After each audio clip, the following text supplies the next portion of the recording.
Welcome back to Behind the Play. My name is Alex Adams, and I'm very excited to bring back Vivek Jacob of Raptors.com and CBC Sports.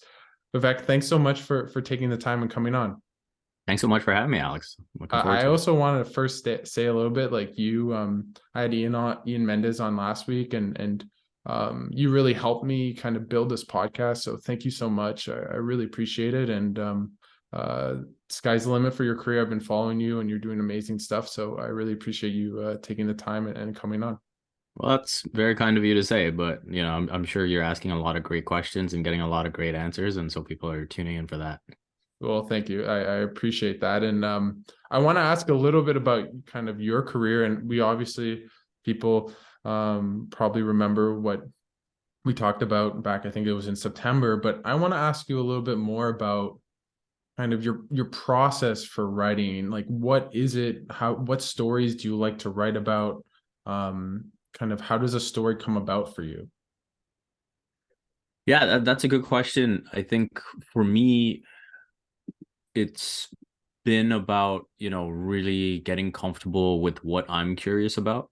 So I will say that, you know, the great thing when I was at, say, for example, when I started with B-Ball Breakdown or when I was at North Pole Hoops or Raptors Republic, like you had full autonomy, right? Like you could really write about whatever you wanted, as long as it was like constructive and like, actually Yeah. good analysis. And that gave you a lot of freedom. And so that made me very comfortable. And then I think you get into like once you get credentialed and you're in media and this and that, I think initially I did get, a bit I don't know if nervous is the right word, but like I didn't want to sound like an idiot or ask a stupid question. And so I would take the time to just like listen to what, the people who are regulars, what they're asking and being like, oh, okay, so that's what a good question is. And then over time, it was like, oh, okay, the stuff I'm interested in isn't being asked about or isn't really being talked about. And then I just like went with it. Right. And then I think that helped me because it's like when you write about something that you're genuinely curious about, something that you're genuinely passionate about, I think you'll tell a much better story and you'll put that much more effort into it. And so that's what I focus on is like, hey, what's like piquing my interest as I'm taking notes during a game or, thinking more big picture. And then from there I kind of build it out. Right. And I think the other thing too is like I won't necessarily stay married to like one line of thinking where, I might think something is happening and then the numbers don't back it up. Mm. It won't be like, oh, I'm just not going to include these numbers. I'm going to be like, oh, okay, why are the numbers showing this? What am I not seeing? Right. And then maybe now you tell a different story. Right. Mm. And so I think all of that contributes to it. But yeah, I think number one thing for me in the process is just like watching, finding that curiosity from what I'm watching, and then going from there. And I can you give us an example where either a story you wrote where it went kind of as you mentioned went the other way, you thought the data would back up maybe what you were writing, or maybe a question that you felt as though the other journalists weren't touching upon, and then you wrote about that? Um, I I think there was one where when Dwayne Casey was head coach, and I think there was a rotation, a substitution pattern that was being criticized.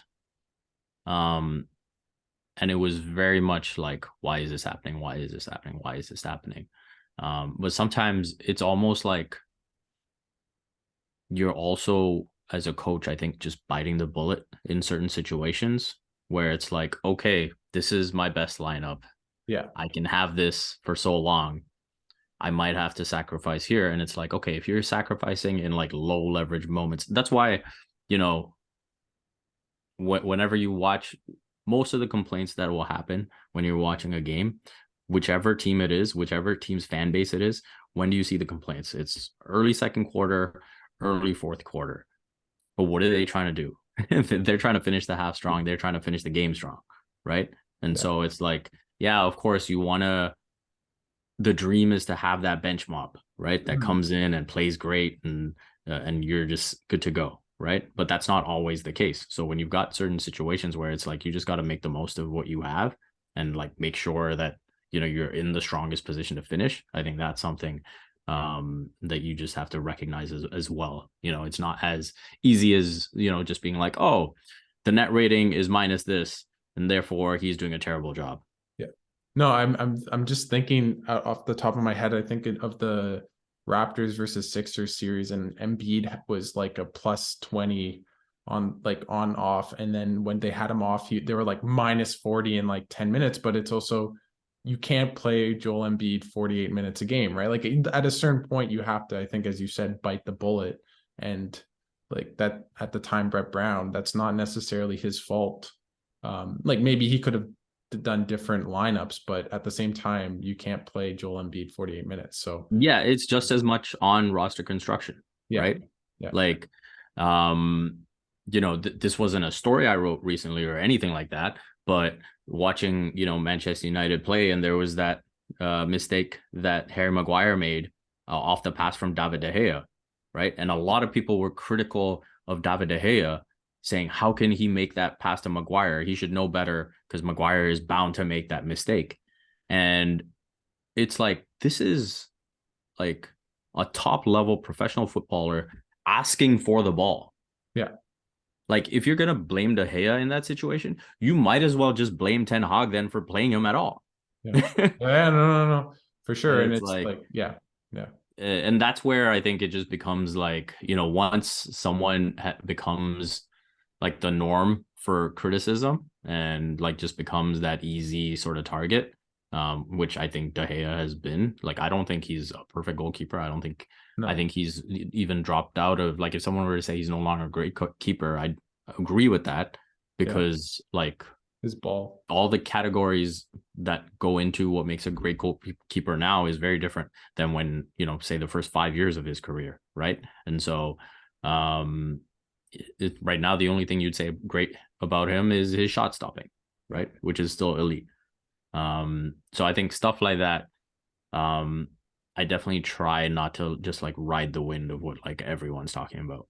And we were talking off air a little bit, but about how journalists these days manage relationships with players or management. And I know when listeners don't know, but I went and watched a Raptors game, and we spoke about how I think at the time, I think it was in January, you had a feature on Precious Achiuwa, a member of the Raptors.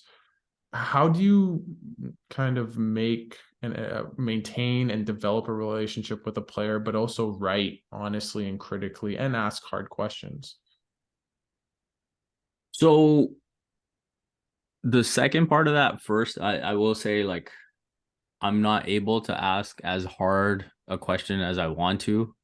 The last 2 years, like, just by nature of working for Raptors.com, like, I'm not going to be super critical of the team, right? That's not the role I'm in, right? And so that's probably another important point in the writing, right? Where it's like, at the end of the day, you have to cater to what your outlet wants from you, right? What Raptors.com would want me to do is very different than what Yahoo would have wanted me to do years ago, or Sportsnet, or whoever, right? And so you have to fit your curiosities, your interests within that as well, right? So, for me, I think I always enjoy when a player is just like honest and upfront about their struggles. And, I think as easy as my job is when everything is going well, like, I remember last season when Precious had kind of turned it around, I had asked him, like, hey, what were you telling yourself when all the struggles were happening? Because you know, a lot of people are like, hey, what did Chris Boucher tell you? What did coach tell you? What did Fred tell you? What did Pascal tell you to like keep your head up? And I was just kind of like, yo, what were you saying to yourself? Yeah. Yeah. And he was like, I'm good. He's Mm. like, that's what I told myself. I am good. I know I am good at basketball. um, and so I was like, that's just like a ridiculous level of confidence to Huh. have, right? Where like you know what the narrative was around you, right? Like everyone is coming at you from all angles, saying, hey, don't do this, don't do that. And that he was trying too much and this and that. And he kind of just was like, at some point it's gonna turn. And he never wavered from that. And so telling that part of the story was cool. And so again, like with this season now, the next step for me is like I also take a lot of pride in sort of remembering the narrative, right? And remembering uh sort of the dateline, if you will, where it's like, okay, I know he has that level of confidence. I know, you know, what he was telling himself. Okay, so how is this struggle now different, right? What is changing now? And now that makes it a different story.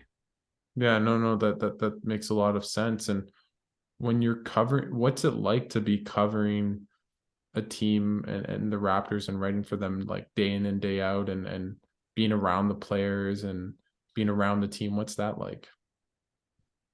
Yeah, so this season was definitely interesting. Yeah, Yeah. I think you could tell you know, at a certain point, that the mood had shifted and uh you know, they were doing their best to like stick together, but I think there was also like you could just read the frustration, right? Yeah. And uh I think when you look at Pascal's answers, for example, right? Like in the second half of the season,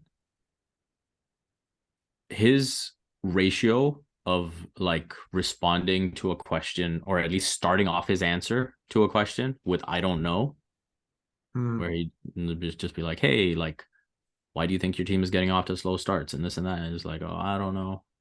And it's Mm. like, and then, you know, he'd sort of be like, you know, he'd sort of get back to it and like answer the question. But those are things where when you're around the team every day, like now you really start to sense it, right? Um, when Fred VanVleet is saying, you know, over and over again, I'm really proud of the group for sticking together, right? Um, you realize that, you know, there's things going on where it's like they're kind of just saying, hey, let's just like get to the finish line. Yeah, yeah. And then whatever needs to happen will happen. Um, and stuff like that.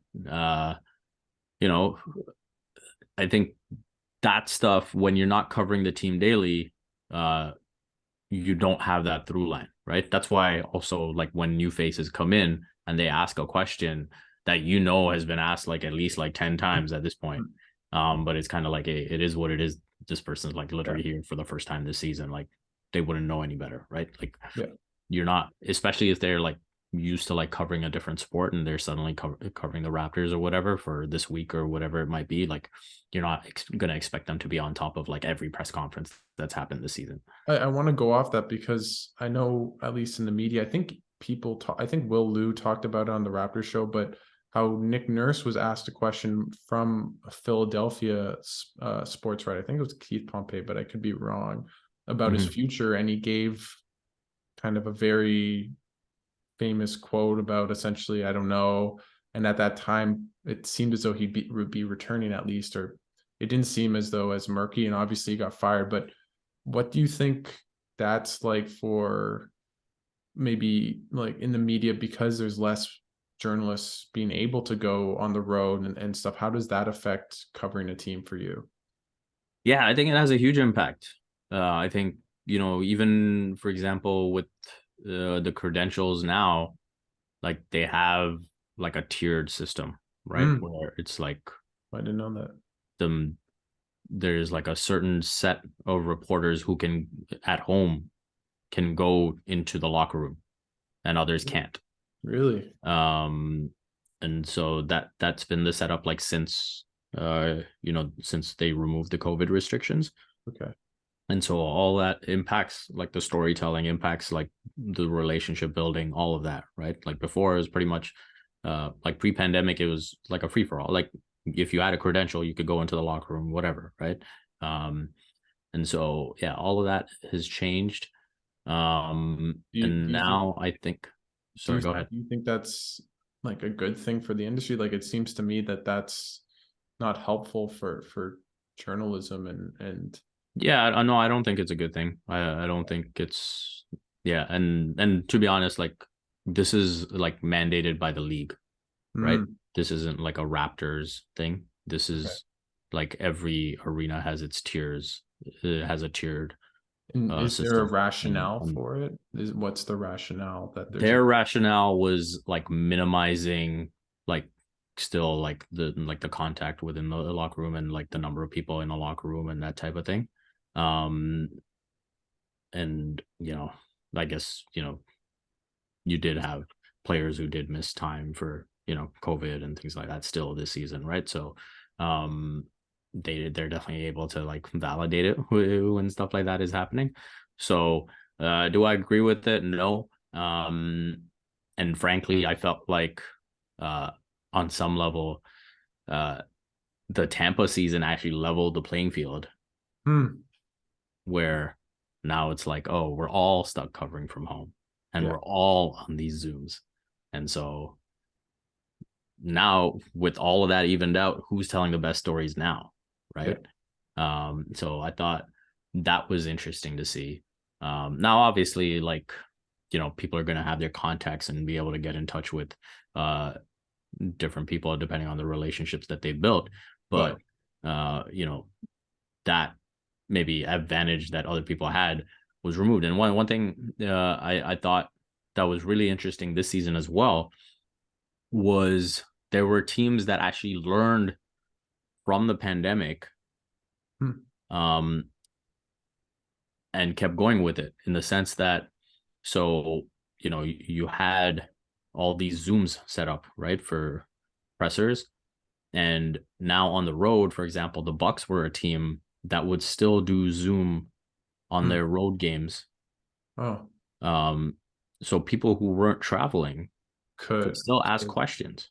So it was more, you're saying it was more egalitarian in that sense. Yeah. And I was like, man, I would love if the Raptors were still doing that. Right? Not everyone has the opportunity to travel, and so uh it is what it is. They've chosen not to do it. And I would say the vast majority of teams have chosen not to do it. Like I remember the Bucks, because like they were one of the few that actually were like, no, we're just gonna keep this thing going. And Right. it's interesting because that Giannis clip after they lost in game 5, that like that was with a very prominent, I believe, athletic Bucks reporter, the Yeah. Bucks Eric reporter. Nem has been covering the Yeah. team for a long time. And Yeah. so that's interesting because I don't know. I mean, I don't know if he's been with him day in and day out, but maybe he felt they had that rapport where you get an honest answer because they're always together and always at least having that dialogue. Mm-hmm. No, for sure. 100%. Yeah. And I want to ask you, like, to move a little bit to the Raptors. And obviously, you mentioned, I think every Raptors fan knows how disappointing a season it was, and you've alluded to it. What went wrong for this team this year in your mind? Was it coaching? Was it management? I mean, you could probably say it was all of the above, but in your mind, what was the biggest factor in the disappointment of the Toronto Raptors 2022 and 2023 season? Just the overall disconnectedness. I think, Masai said it. He didn't enjoy watching this team play. No one did, right? And there was selfishness. There was uh just a lot of different things on the court where you could see they weren't operating as, five as one, you know? And I think that's something that we are so used to associating with the Raptors over the years. Yeah. And I've said this before, right? Like the whole being greater than the sum of its parts. And that was definitely not the case this season. And so I think that's the biggest thing that went wrong. I found it interesting because when Nick Nurse has talked about it, he's discussed it in his book about, you can't treat individual goals as an elephant in the room. And you have to recognize that players are going to have their individual goals, and the coach's job is to sort of, get them to understand that the individual goals can't happen without the team goals. Like if you want to make an all defensive team, if you want to make an all NBA team, if you want whatever word, like winning is the first thing.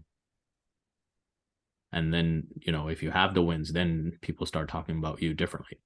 Yeah. So him not being able to at least convey that message strongly enough or get people to buy into that, when that's something that, he fully acknowledges as one of the things you have to do as a coach, is probably, something he'll look back on and try to learn from.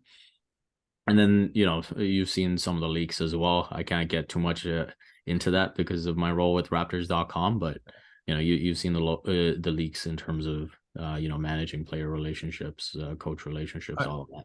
I want to, if I can, I guess, ask you a little bit about what are your thoughts on Nick Nurse firing, and maybe after that, maybe give who do you think are the leading candidates to maybe be the next head coach of the Toronto Raptors? Yeah, so I think it was the right decision because like relationships had deteriorated, and I think that a new voice was needed.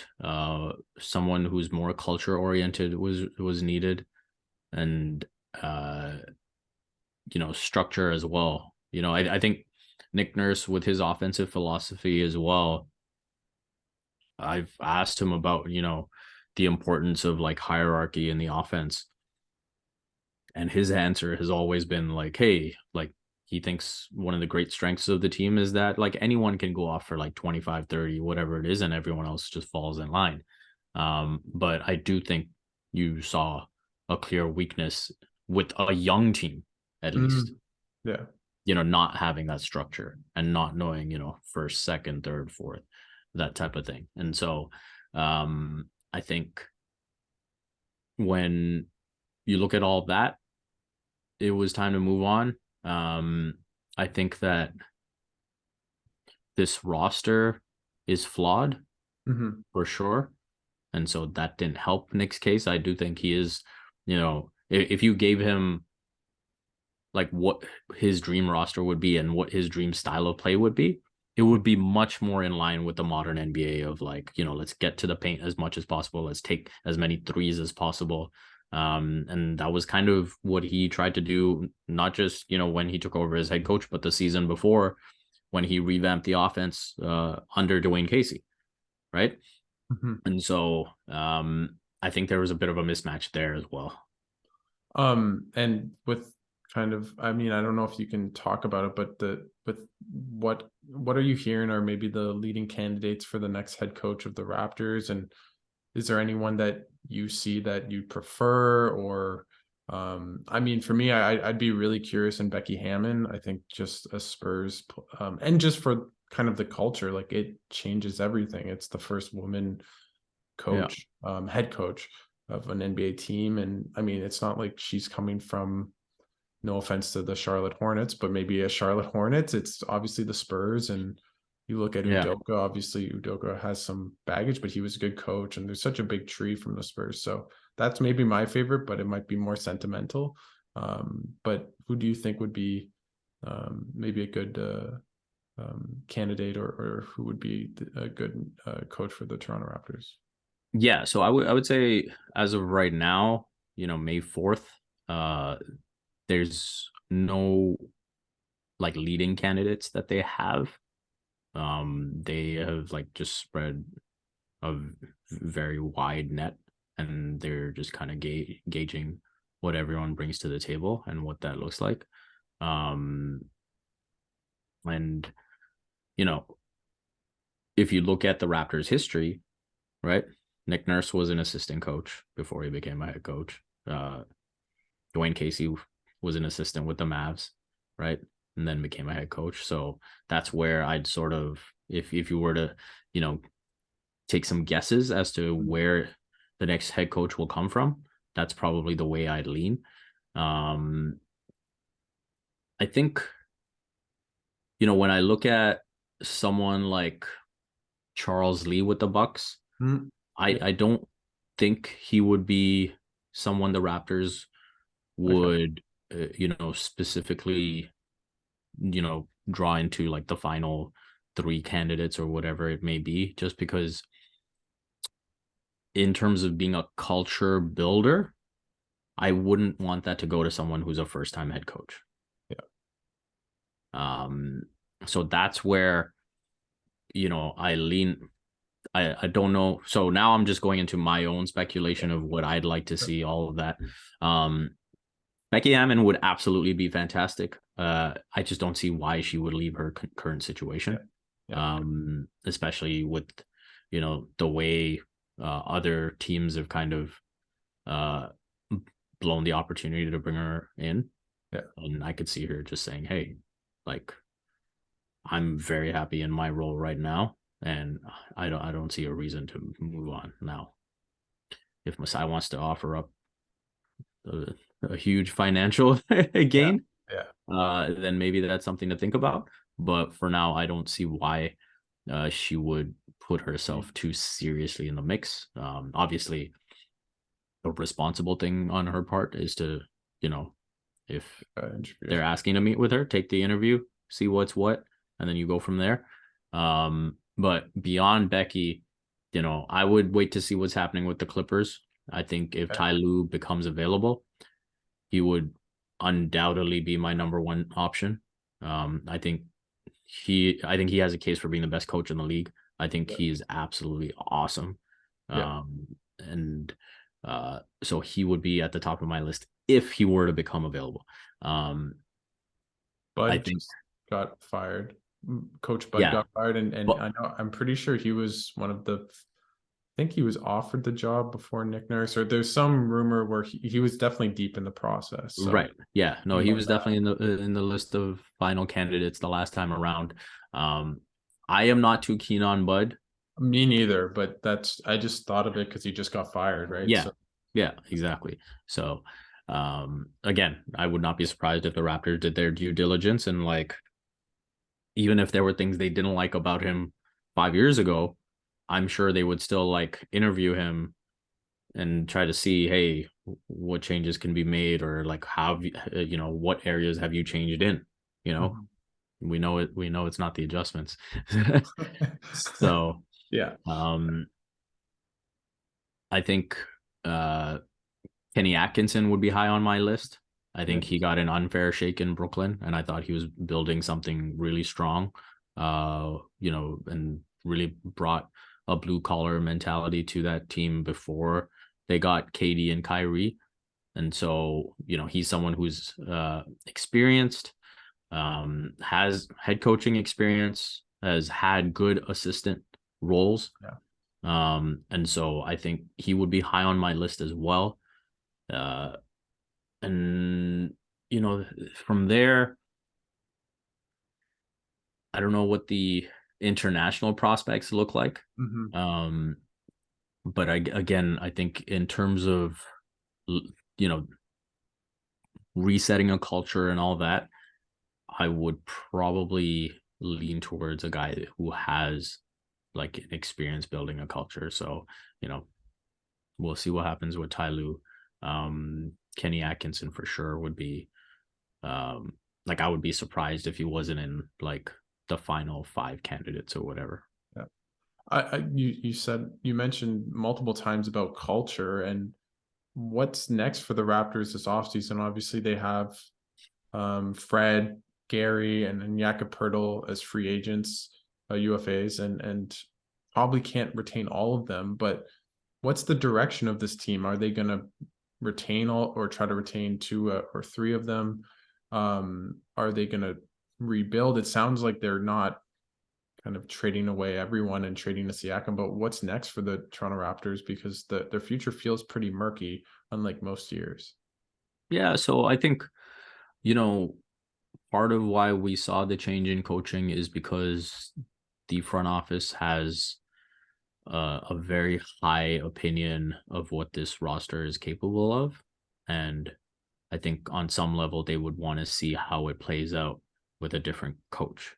And so I would not be surprised if they re-signed Yak, Fred, and Gary and kick the can a bit further down the road.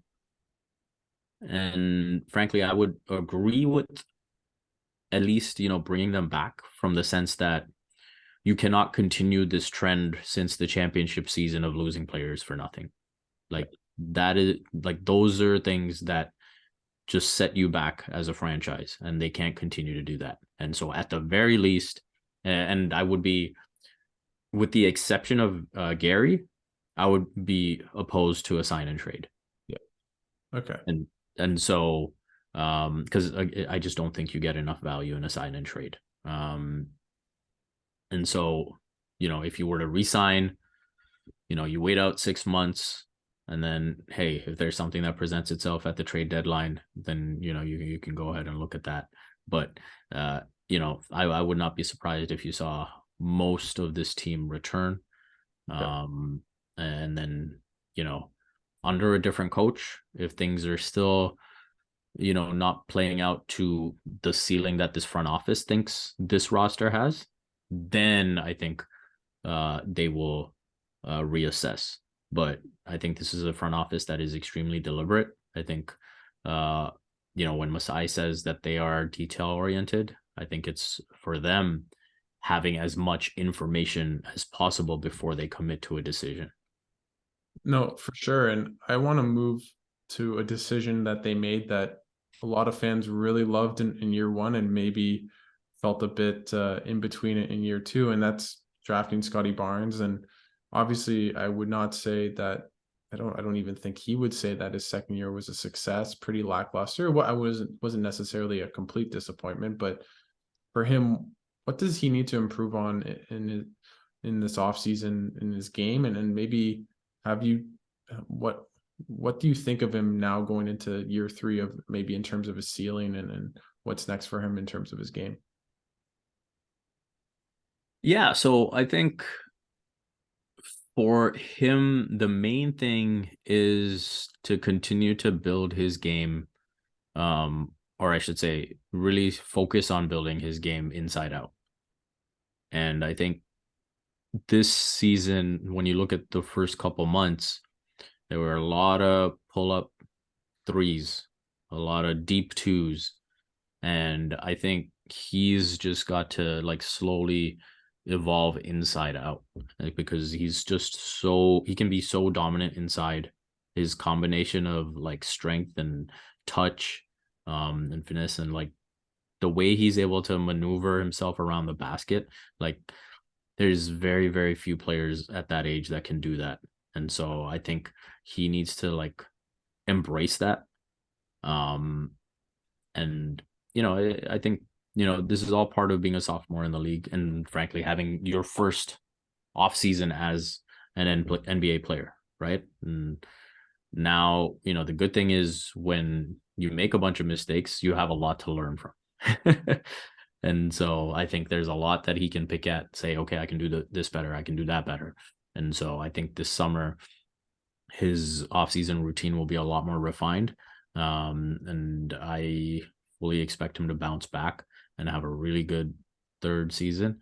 And yeah, I think as long as he focuses on the inside out, and the playmaking, all of that stuff will come. I think in the half court, he's just going to get better and better at making reads, understanding, making secondary reads and tertiary reads, and being able to anticipate what defenses are doing and pick apart that before it even happens. All of that stuff, I think he's smart enough to do it. I think he's got all the passes in the bag to do it, and again, all the moves inside to do it as well. So yeah, I think it's just about I think when you're as good as he is, and the talent can spread so wide, it's easy to be okay, I'm going to try and do everything. Yeah. And I think it's okay for him to be like, okay, let me just focus on this first. Let me excel at that in practice, in a game, then let's move on to the next thing. I think if he does that, the next season will be a huge success. What I really personally want from him is just a bit more pick and roll. Like I want to see that game because he's such a good passer. Obviously, not a depth scorer yet, but he's still great around the rim, and you can definitely get that off of pick and roll, diving down into the lane. So that's something I hope a new coach kind of, because he had very low kind of rates of going in the pick and roll, and that'd be something just to might as well like see what he can do and progress that way. Yeah, so much of what the Raptors did, again, we talk about that selfish play, that disconnected play. So much of it was just like, hey, here's the mismatch, let's ISO that, and then let's see if a double team comes, let's see what we can exploit, and then just go from there, right? And obviously we saw the pick and rolls increase when Siakam came into the mix, but you're absolutely right. They can look at all of that stuff a lot more. Like this is not the 17-18 Warriors where Steve Kerr is saying, no, I don't want to run pick and roll with Steph and KD all the time, because then that takes away from the team dynamic, right? Like this is a team looking for a team dynamic. and half court offense, right? Like this Yeah. team's been such a bad half court offense. So Yeah. like just to throw in another wrinkle that's can definitely create good shots is, or hopefully, but just to see, might as well. Your half court offense is so bad, Yeah. right? So I want to ask you a little bit about Siakam, because he had probably, I'd say, the best year of his career. And what's next for him to improve in his game? And if you're the Raptors, do you assign him to the Supermax or whatever the next extension they can, because he is a free agent, or he can opt out in next year after next season? Yeah. So I think that, well, first off, I don't think Siakam is going to be eligible for the Supermax, because I don't think he will make All an All NBA team. So I think that's something that then you look at, okay, what would the max contract look like for him? And it'd be about 4 years, 190, as opposed to like 4 years, 280. So I think at 4 years, 190, I'd feel a lot more comfortable with that. And I would absolutely offer that to him. I think as these numbers get bigger and bigger, it's really important to look at it as a percentage of the cap, as opposed to just being like 4 years, 190. That's crazy, right? But when you look at it as a percentage of the cap, that is what will tell you that, like, okay, yeah, he's worth it. And then, I think that's the type of contract that would still keep him very much in the mix for teams looking to add like that, that second guy, or, even that 1B guy. I think Pascal has elevated his playmaking to a point. He's elevated his mid-range to a point where you can even look at him as a 1B guy. I don't think he's a 1A guy. No. But he's somewhere in between that 1B and 2A, which is a great place to be. And I think like that 4-year, 190 mil deal or thereabouts is right in line with what that type of player commands. Yeah, and I mean, he's also, I think he's 29, so you get him for into his early 30s, but it's not as though it's Chris Paul at 38 or something like. And I mean, hey, if he plays out another 4 years as a Raptor, those record books, those franchise record books, yeah. No, I mean, is he close? I haven't checked it off the top of my head, but is he close to DeMar or Kyle Lowry on stuff like that? I probably can check it as we're on, but no, he's up there in a bunch of categories. Like, say for example, right now he's 6th in games played. If you were to look at points, he is 5th. Wow. And he's like 1,000 behind Vince, which means like next season he would pass half a season almost. And if he continues to score at the rate he's scoring, like there's a chance he could pass Chris Bosh too, because Chris Hmm. Bosh is about 2,200 points Wow. ahead. Wow. Okay. Cool. So Um, yeah. No. I yeah, mean, I think he's just elevated to a whole level that I really didn't think would happen after the Tampa bubble and even a little bit of last year or 21-22 season. Just his playmaking, his shooting. He's just been such an effective player, and I think you're right. He's not a 1A. He's not the best player on a championship team, but I think about how much better that Raptors team is in 2019 if they have Pascal Siakam that he is right now. And yeah, this version, yeah. yeah, like they probably slice up the East. Um, unlike basically gritting their teeth and barely Yeah. surviving No, I the mean, even little things you think about over the course of, for example, when they played Philly, and one of Philly's adjustments was to like, hey, we'll put Embiid on him and just have Embiid back off, and like that way Embiid's like ready to protect the paint too. It's like, well, this version of Pascal will happily take that mid-range jumper every time, and it's like you can't back off now, yeah. right? So little things like that. Um, he's a much much better player than he was in the championship season, which that version was pretty good too. Pretty good. I mean, most improved, right? So I want to ask, I want to move a little bit to the NBA quickly, if you don't mind. And Of course. what have you thought of the NBA playoffs so far? I mean, there's been so many upsets, so much drama. I think some series like the Kings Warriors game series, sorry, was such high level basketball.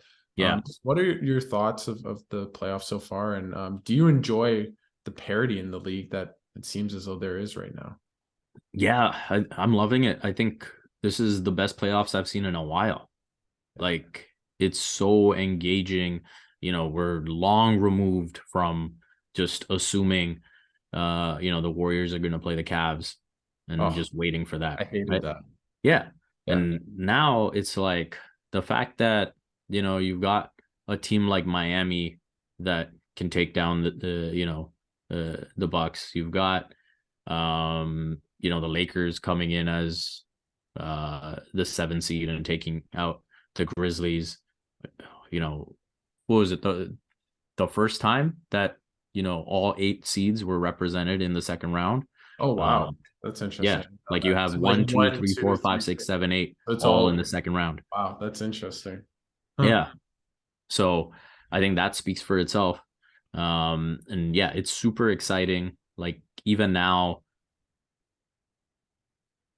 with 8 teams left, there's probably 6 that you can make a case for winning the title, right? Like I'd probably only exclude The Knicks, the you know. Knicks, and who else are you leaving out?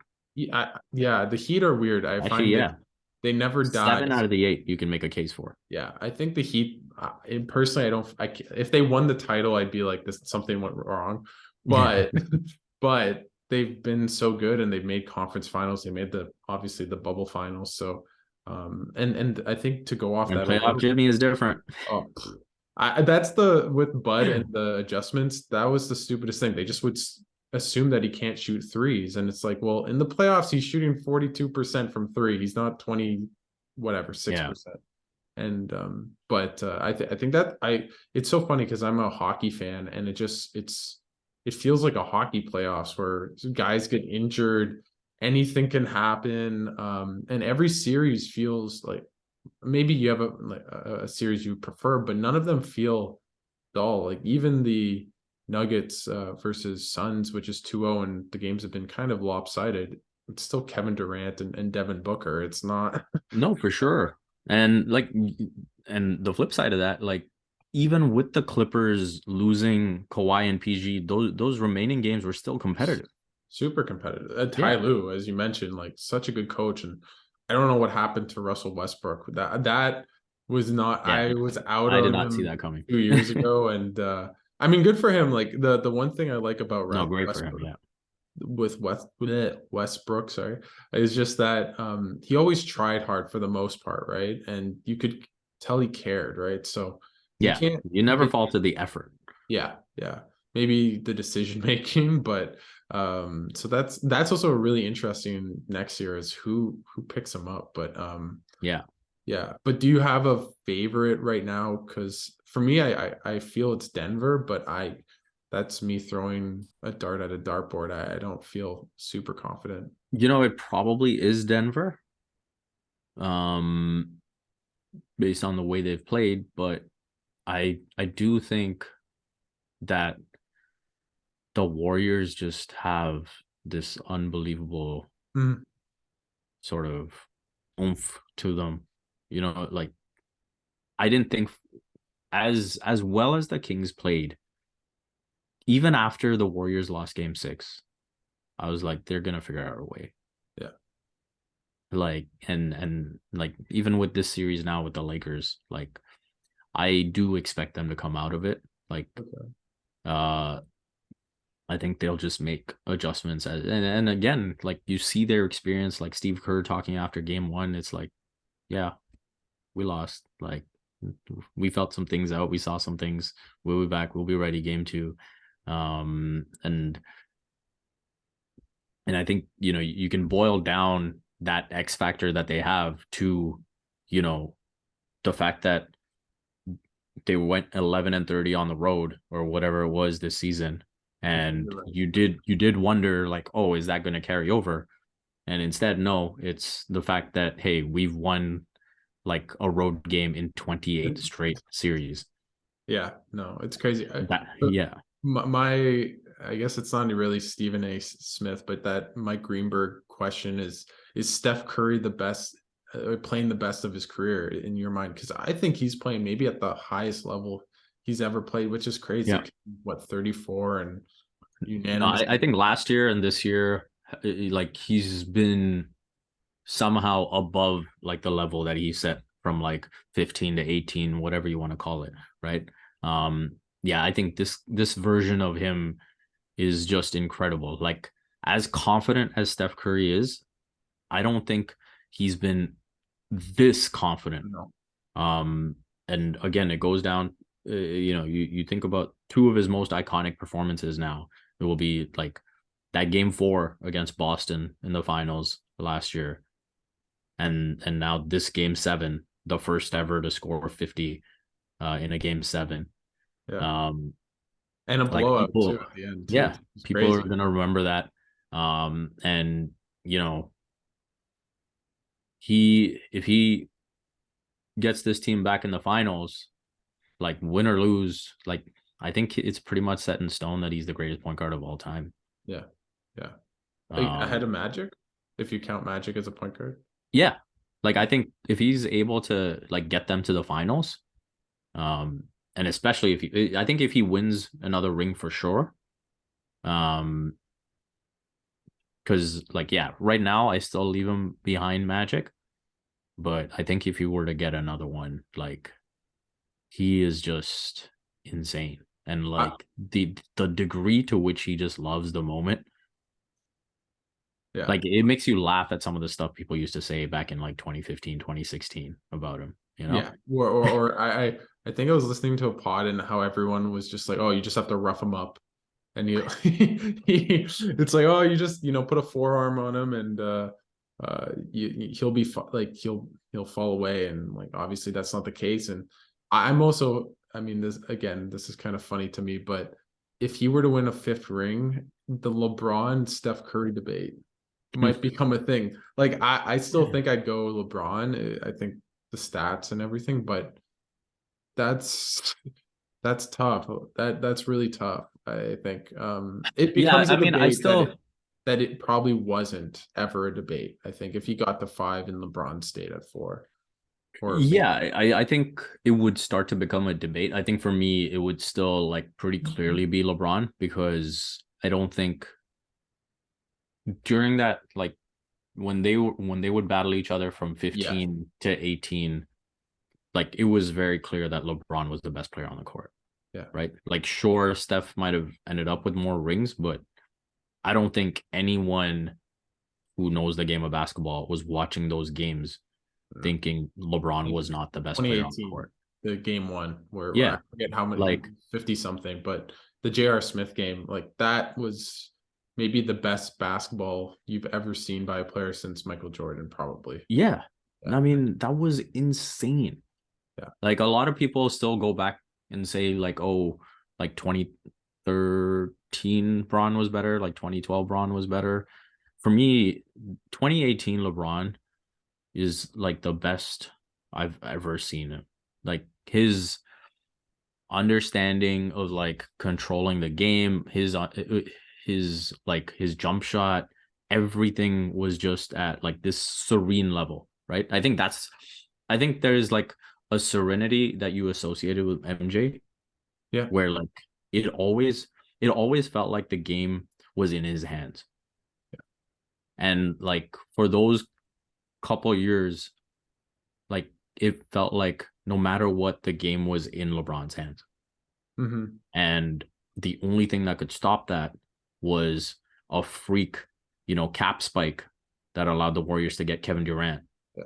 and And have the the most best stacked team team. I mean, in I NBA hate to say history. it, but 2017 is the best team of all time. I think like I love '01 Lakers. I'm not hating on them. You can talk about teams in the 80s with the Lakers and Celtics and obviously 95, 96, but Yeah. I think that 2017 team is just everyone at their peak. I also think what's interesting with LeBron in 2018, and you can talk about Michael maybe in 93 and 95, 96 is just it's that where they're getting old enough where their mind is so smart, but they just Yeah. have enough of their athleticism. Obviously, they're always freak athletes, but they're still peak enough where it doesn't they coincide. And even though they might be 31, 32, they're just so smart that it makes up for that 5% less athleticism and just makes them superhuman.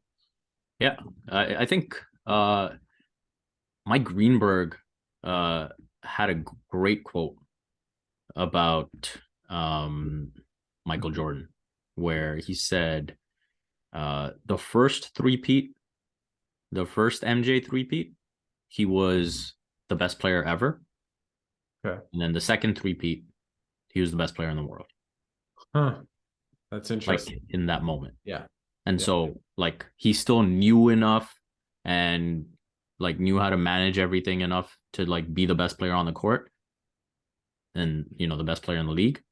But like that first version of him, that first three-peat, it was like he was like a 90, combination of athleticism, if anyone, talent, everything. someone has to watch 93 play like the NBA finals because I think he averaged like 37, 6 and 6 on like just, and you watch it and it's just, he's so effortless and skilled and that team they played against. And anyways, but yeah, no, I definitely agree with that. And if it's not I know we got a bit sidetracked, but who do you like in that series with LeBron and Steph? I guess that's what I want to ask you because I think the game one made me feel if Anthony Davis is healthy, which is a big if, I like the Lakers just a bit more in terms of the matchup more than necessarily that I think they're a better team. Right. So I'm picking the Warriors. I think uh I would be surprised if Anthony Davis ended up being the best player on the court four times. He's done it once, Yeah. so kudos to him for that. If he does it three more times, then you tip your hat. But yeah, I I think with Steph, the other thing too is, and I thought about this when the Draymond suspension happened for Mm-hmm. Game 3 against the Kings, and people were kind of like, "Oh, is this the end of the Warriors now? Is this the end of the dynasty?" All of that, like people were starting these narratives, Yeah. and I was like, no one would ever say that if it was like peak LeBron or peak. Like And there's like a fear factor and a level of respect that like you would just be like, yeah, LeBron will figure this out.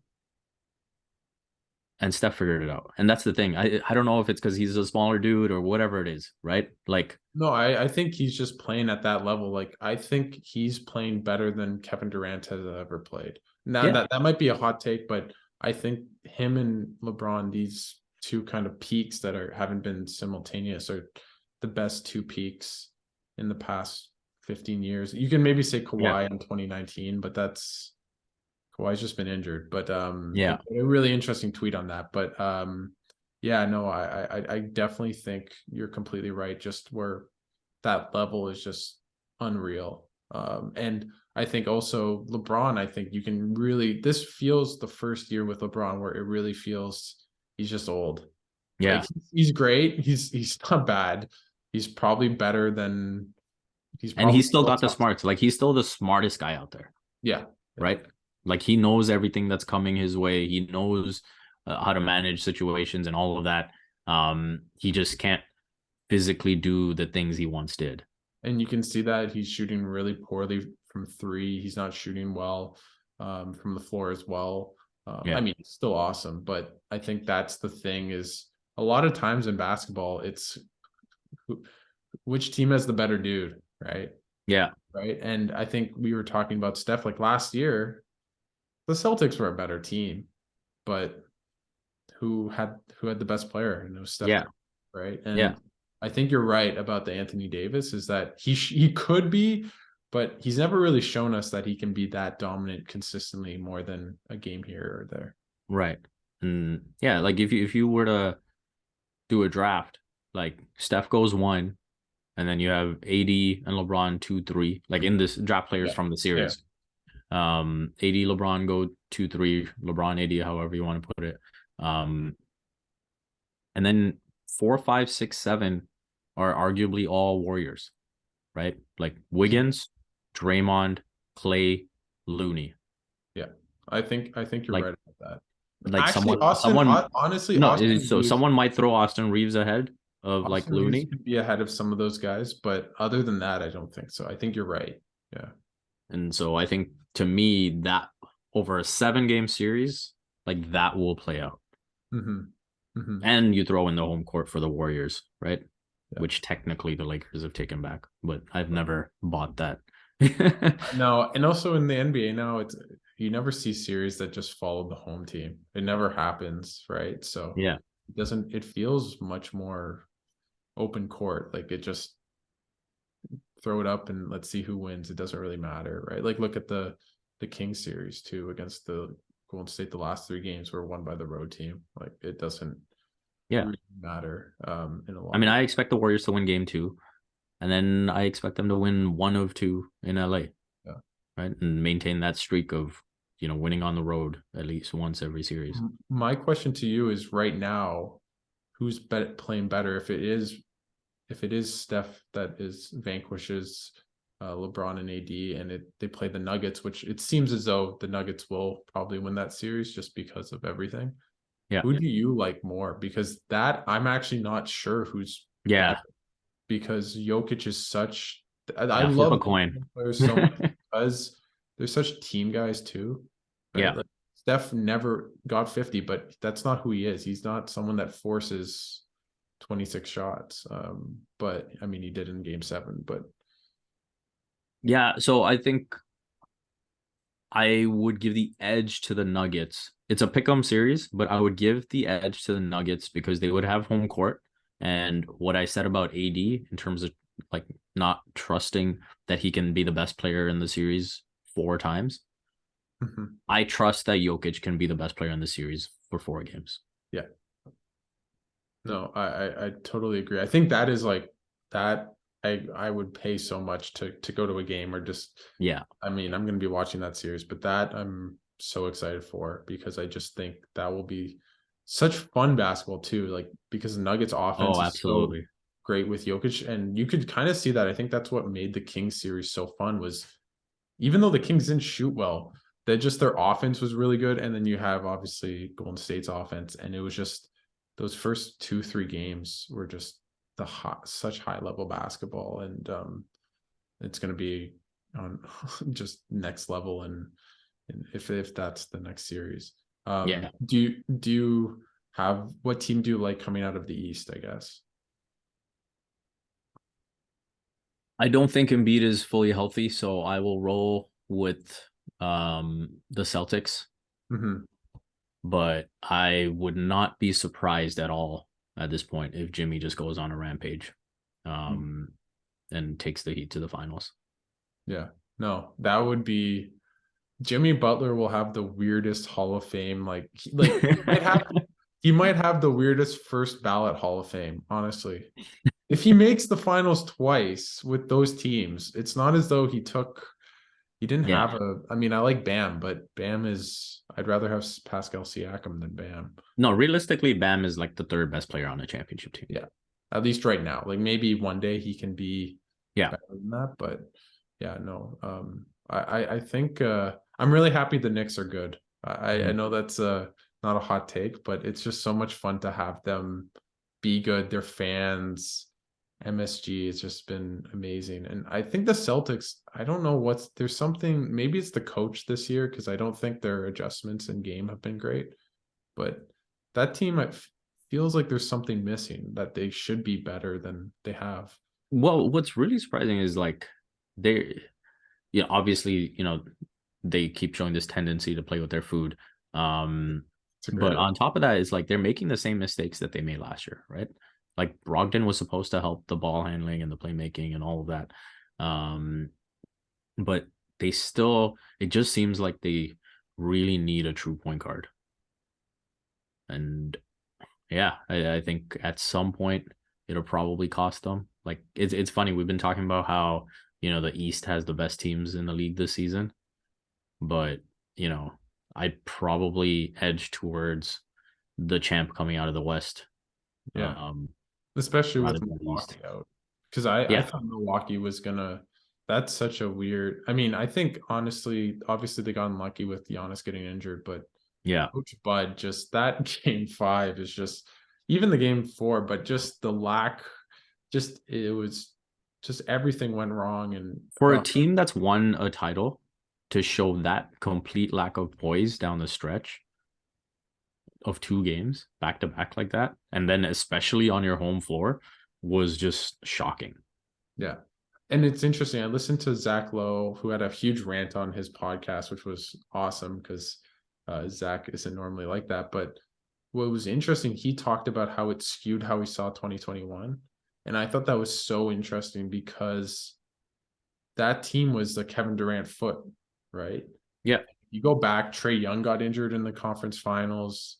CP was injured throughout the playoffs. I think he pulled a hammy and he got COVID, I think, too. And that team was just a year too early, right? It's funny with that Suns team. Obviously, they made it to the finals in 2021, but they probably should yeah. have made it in 2022. And so everything kind of fell in their lap, and they still really didn't do it in the best way. Like they could have done it. Yeah, I'll push back on that one a little Okay. bit because Okay. No, just no, because I think you can always do that with any championship team. that's Like fair. that'd be like making that 2019 argument that a lot of people love to make Definitely. about the Warriors, or what if the Kawhi shot doesn't go in? What if Kyrie doesn't break his kneecap in 2015? What if Draymond doesn't get suspended? I think there's, with every championship run, there's like these little moments in history that could have completely, changed the course, and like they're great talking points. There's like, all these sliding doors moments, but I think you could look at any championship team that way. No. And I think you're right, actually, now that I think about it. And it's weird because I think more about how they lost last year and how they missed Middleton. Yeah. If Easily could have won Middleton's there, that they win series. that series. And if they had Middleton at decent health, they probably win the championship, right? And Yeah. that's just unlucky, right? Yeah. And so you have to take that into account as well, right? So I think Like you're right. remember last year with the Warriors, people were like, "Oh, um, who was it that got injured in the first round? They Who did had Nuggets? before The Memphis. Nuggets. They played Nuggets, and Yeah, and so Jaw got injured, I think, in the Nuggets yeah, series. so Ja got injured. With the Nuggets, obviously you had Jamal and MPJ out, and so people are just like, "Oh, the Warriors had a good path and this and that. And it's like this just happens. That's why they call the NBA season a marathon, right? Like part of it is survival too. Yeah. Yeah, I know for sure. And that's what I find interesting with the Nuggets is they really felt as though they understood that this year. And maybe they don't win. I'm not saying that, but it really felt at the end of the year they didn't play well. Everyone said, "Oh, they're not that good." That And really surprised me. Like I was like, no, this team just clearly like dominated and like locked up that 1 seed and now is just coasting. Like it's so apparent, but like people were like doubting like their championship credentials now. And I was like, what am I missing? I also think there's that Jokic maybe hate a little bit until he does it, which some I Yeah, get to an extent because they haven't made it like they made the conference finals, but the bubble feels like its own thing. right. Um, and until they see it as fans, they don't believe it. But Yeah, I mean, if you watch the games, you should not no, doubt Nikola Jokic at all. no. He's him and Steph. I just love watching them play. They're just, I mean, I think they're the two best players in the world. Maybe that's a hot take with Giannis, but and Embiid maybe, but they're definitely my two favorite players to watch that aren't Raptors because I'm a homer. Yeah. Yeah, no, I think that's a perfectly reasonable take, right? And I think even if you can definitely make the argument that if you put Embiid 1-on-1 against Jokic, Embiid probably wins. Yeah.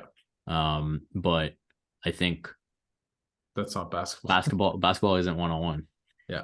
Yeah. And if you give me 5-on-5, um, for an 82 game regular season plus another hopefully 20 or more games in the postseason, right? I'll take Jokic every time. No, for sure. No, I definitely agree. I feel as though we've had this really cool like the shop kind of discussion. So I appreciate this, and I want to move it a little bit to another shop discussion that I might be a bit less familiar with, but I think my good friend Kieran has a cricket question for you, and you've been covering cricket, the IPL, if people don't know, which is the Indian Premier League, which is basically the highest level of cricket. It's confusing for people that don't know, but think about it, maybe the Champions League of cricket. It's not exactly that. And he has a couple questions for you, and I want Yeah, to let's go. give them to you. And he told me that the IPL has changed or has this rule where um, they're allowed 4 overseas players to play in each IPL team. Yeah. I think during the game itself, if that's correct, like they can have more on the roster, but only Yes, exactly. on the team. And why does the IC or the IPL not allow more? Is it just because they want Indian players to be playing? Is that basically the reason? And maybe why don't they expand that a little bit? Yeah, so I think it's primarily because they want to maintain that pipeline of like young Indian talent that comes in and making sure that they get the opportunity to like rub shoulders with some of the best players in the world that aren't from India, and keeping that opportunity alive. And I think it's a really good thing because when I look at as someone who's a soccer fan, right? Um, you look at, say, for example, a Man City, right? Hmm. Like in the whole squad, you can count the number of English players on one hand. Yeah, maybe 4 or 5. Yeah. And like you can pretty much do that across like the top four, or at least the four highest spenders, right?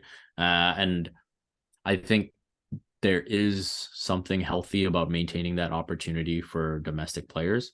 Um, would would I wouldn't mind seeing it being like 6-5 as Okay. opposed to 7-4, because I also think you have to look at the balance of like pushing those Indian players to like make the team.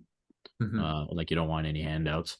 Um, and so I wouldn't mind seeing a 6-5 balance, but I do like the fact that there is like this domestic requirement. And um I think it's an important part of keeping like each country's level at a certain standard as well, right? Like I think when you look at the FIFA World Cup, for example, right? Brazil hasn't won a World Cup since 2002. Argentina became the first South American team to win the World Cup since 2002. Mm-hmm. And it's been European team after European team after European team, right? And I think part of that is because like there was a time when like Brazilian clubs, Argentinian clubs had a lot of strong players, and it was a very healthy league. Like you look at teams like, you know, whether it's River Plate or Sao Paulo or Corinthians, like these were all really, really good teams. And no one talks about those teams anymore. Because guess what? All these great Brazilians and Argentinians are all playing for Man City and, you know, Arsenal or whoever else, right? And so I think it's hurting the domestic product. And so, you know, that's where I see the positive in it. That's interesting. I keep thinking a little bit. I mean, it's not the best parallel, but to the CFL a little bit, because they have that rule where that you have to have a certain amount of Canadians on the field and that. He has a second question for you. This Let's one, go. I think I get it. And it's the impact player, Mhm. which I believe is that it's kind of like a DH almost. That's not the best baseball analogy, but what I've been told is that essentially in cricket, because you have batters and bowlers, but everyone, if you're a bowler primarily, you still have to bat, right? Yeah. And with this impact player, you're allowed one throughout the whole game, and you can basically, let's say you have a really good batter who sucks at bowling or fielding, you can hit to begin the game and then get out, and then you put in a bowler, right? Is that correct?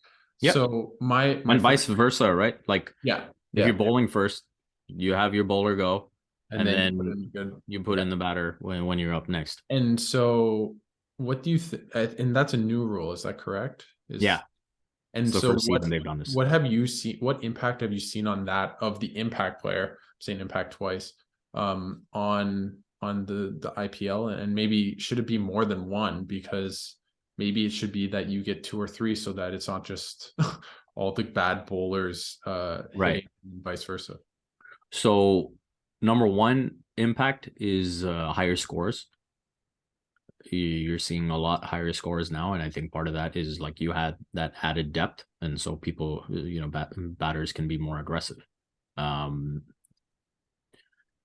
In terms of, I think something that's potentially a negative impact, if this rule doesn't get applied to international cricket, I could see it hurting. Like right now, if we're looking at it solely from an IPL perspective, and this is the only place it's being used, it might be in the Big Bash League, The Australian League. Yeah, but I'm not entirely sure. But if you're looking at it specifically from the IPL, I could see it hurting India's like all-round talent. Because as it is, you know, it's the batters who make the big bucks.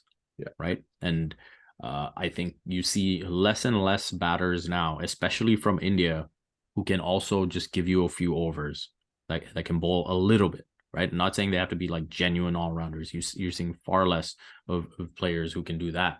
And so I think this rule would further discourage that.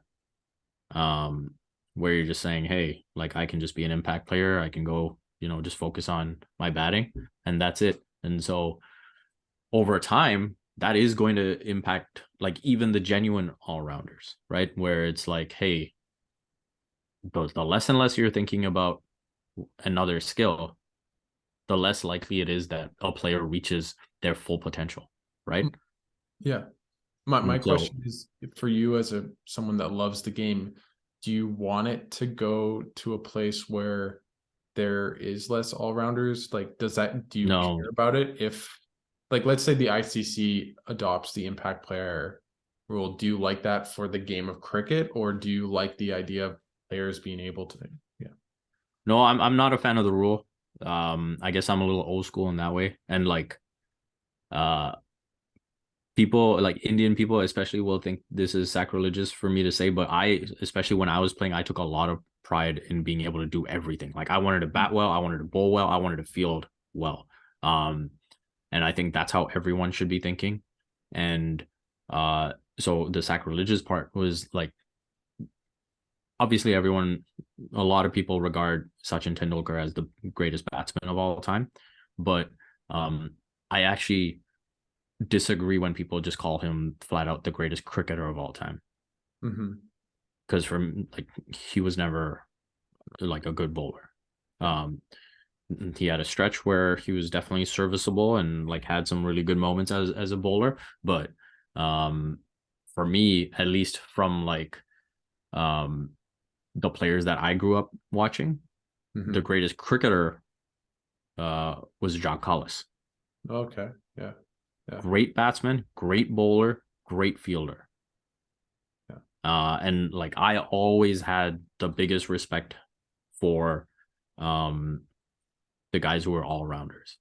Yeah. So I would be very against anything that sort of discouraged that. Interesting. Well, thank you for that. I appreciate it. I understood it. I hope some of the listeners enjoyed it and found it interesting. I know my friend Kieran definitely will be enthralled with the fact that we had some IPL and some cricket talk. So thanks so much, Vivek, for taking the time and coming on. I want to give you the floor. Is there anything you're working on for people to stay tuned for, or anything in the pipeline? Just raptors.com stuff as usual. Yeah, trying to work on some stuff with CBC, but you know, it's a long way down the road to like get to even a starting point. Forget like having a finished product. So I don't want to talk about that stuff right now. But yeah, besides that, you can just follow me on Twitter at Vivek M. Jacob. Yeah. Thanks so much for taking the time, Vivek. I really appreciate it. And on Twitter, I do miss your Vivek Ranadive biopic. So I mean, Yeah. you look more handsome in the new one, but I love that. I love that from was it Game of Zones? I think that's Yeah. yeah. Yeah. So Yeah. thanks so much. I really appreciate you taking the time again, and I'm really excited for what's next for you. Well, thanks so much. Thanks so much for having me. This is a great chat.